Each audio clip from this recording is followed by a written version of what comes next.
Tapi ada kendala-kendala tertentu. Yang terjadi pada saya adalah waktu saya lahiran anak pertama, saya mengalami SPD. SPD itu simphysis pubis disfungsi. Konon katanya terlalu banyak bergerak, katanya begitu. Tapi memang terlalu aktif sih ya dulu ya. Jadi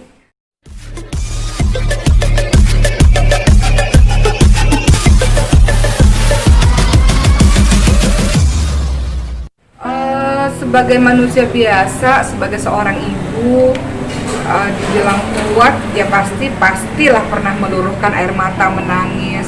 Suami juga begitu gitu. Suami saya tuh nggak pernah nangis lah teman-teman sekalian. Dalam 7 tahun pernikahan ini saya hampir tidak pernah melihat beliau menangis. Tapi di hari itu saya ingat banget, di hari kedua kita di rumah sakit dan anak kita masih di NICU, suami saya menangis gitu. Dan saya cukup kaget juga karena selama ini kan beliau tegar, kuat gitu ya, tapi ternyata luruh juga air matanya ketika melihat anaknya di NICU gitu. Jadi ya kita saling menguatkan lah, itu support dari orang-orang sekitar.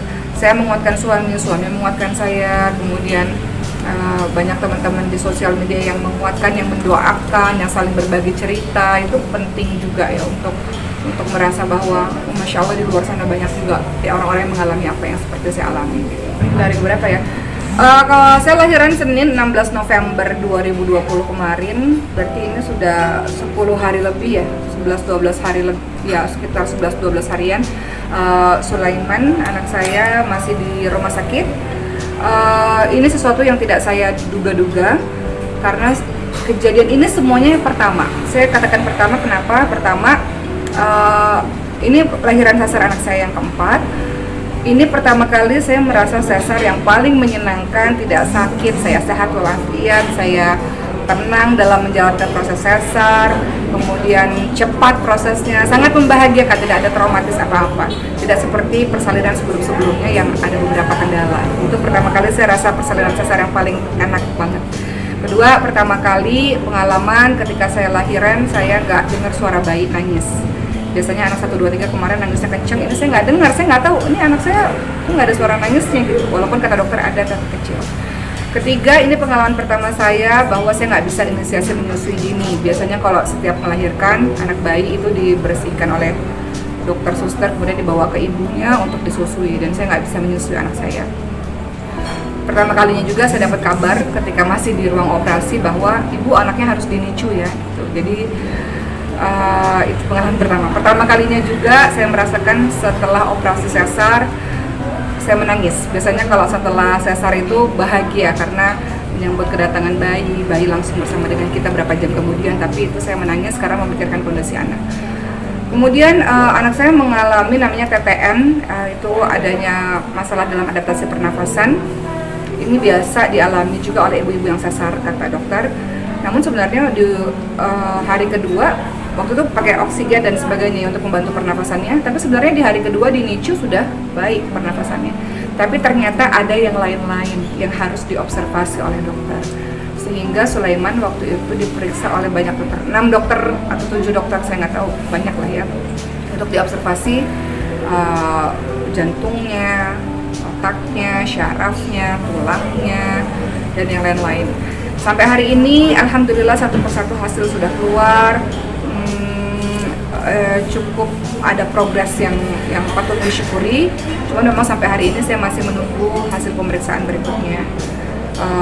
Dan dokter mengatakan mungkin sekitar 3 minggu lagi keluar hasil pemeriksaannya. Saya mungkin nggak bisa ceritain detail ya apa saja yang ada di diri Sulaiman. Tapi ini hikmahnya adalah bahwa saya mendapatkan support yang luar biasa dari sahabat-sahabat maupun dari para netizen ya. Saya dapat banyak telepon, banyak SMS. Jadi Zaskia Meka misalnya nanyain kabar anak terus, Sulaiman gimana, atau Caca Frederica. Ini jadi rata-rata yang ngubungin saya ini mereka yang punya anak juga. Jadi mereka ngerasain, apa-apa Ki, dulu anakku juga di NICU kok, punya TTN juga kok, itu kata Zaskia Meka. Atau kata Caca Frederica, kakak semangat ya, anakku juga kemarin di NICU kok. Astri Relas juga datang waktu itu, anakku juga sempat mengalami kendala-kendala kok. Jadi banyak banget teman-teman yang punya anak yang juga kasih support, dan para netizen itu luar biasa karena mereka saling bercerita gitu. Saya nggak nyangka di kolom-kolom komentar YouTube maupun di Instagram mereka cerita anak saya juga di NICU. Jadi mereka memberikan kekuatan, support yang saya merasa saya dapat cinta dari banyak orang, dukungan, doa dari banyak orang. Jadi doakan saja semoga Sulaiman semakin harinya semakin membaik, insya Allah. Mungkin dalam beberapa hari ke depan insya Allah sudah boleh pulang, akan berobat jalan. Tapi ya itu tadi hikmahnya, saya merasakan banyak cinta, banyak doa dari banyak orang. Bersyukur bahwa ternyata banyak orang-orang di luar sana yang punya kejadian-kejadian mungkin lebih daripada apa yang saya alami. Kemudian ya bersabar, berhusnuzan pada Allah. Kemudian ya Allah bisa Allah yang punya, Allah yang berkehendak gitu. Allah yang memberikan sesuatu, ya Allah yang menyembuhkan juga. Jadi ya ini sekalian mohon maaf lahir batin untuk teman-teman sekalian yang mungkin ada kesalahan-kesalahan dari saya. Minta maaf dan minta terus doanya untuk Sulaiman, insya Allah semoga cepat pulih, cepat pulang kembali ke rumah.